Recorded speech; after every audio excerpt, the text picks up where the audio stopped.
असे रडता कशा पाहिजे? हो हे बघा, रडण्याचे दिवस आता संपले. आपले छोटे बालक आहेत ना, आता संपूर्ण बरे झाले आहेत. आता अगदी तुमचा संसार म्हणजे राजा राणी सारखा पुन्हा फुले.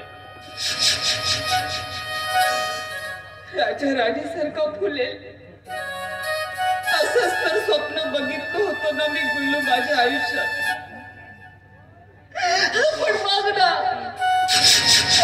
बघ माझ्या सगळ्या स्वप्नांचा कसा चुराडा झालाय. नाही नाही रडू नका. होय बघा, माझी शपथ आहे तुम्हाला, तुम्ही रडू नका. माझी शपथ. आराम थोडा. ज्या ताटामध्ये अन्न खातोस त्याच ताटाला छत पाडतोस. पोळा बनण्याचा प्रयत्न करू नकोस. ज्या वेळेस माझी मानसिक स्थिती बरोबर नव्हती त्यावेळेस तू हिच्या बरोबर अंगेसारख्या पवित्र असणाऱ्या स्वतःच्या बायकोच्या चारित्र्यावर संशय घेताना लाज वाटत नाही तुम्हाला? अहो हे तुमची जरी बायको असली ना तरी माझ्या सख्या बहिणीप्रमाणे आहे. हा तुझी पाणी तर नाही. नाते पवित्र असण्यासाठी सत्य असावे वाटत नाही. तुम्ही बरे झालात याचा आनंद झाला होता मला, पण तुम्ही बरे झाला नाही तर अजूनच नीच होत चाललात.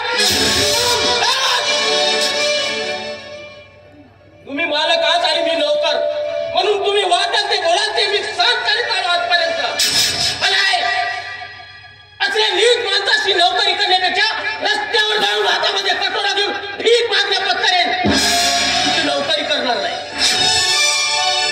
आणि हो मालक, एक गोष्ट लक्षात ठेवा, माणसाच्या जीवनात 3 गोष्टी अशा आहेत: वेळ, तब्येत आणि नाती. या 3 गोष्टींना किमतीचं लेबल नसते. त्या गोष्टी माणसाच्या जीवनातून हरवल्यात ना, तेव्हाच त्याला समजत असते की त्याची किंमत किती मोठी असते.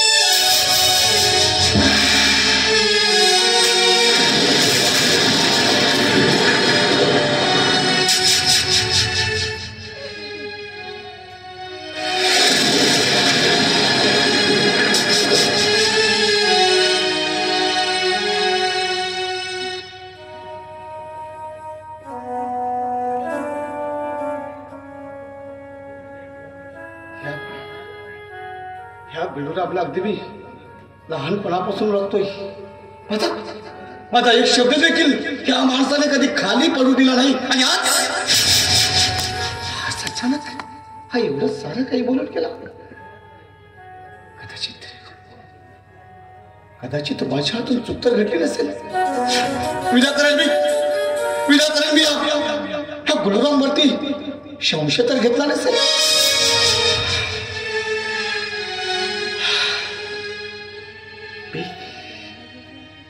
मी माझ्या आईवरती फाजवी विश्वास टाकणार असेल.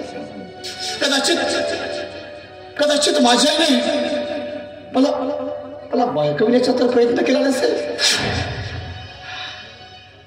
काही सुचित असे झाले.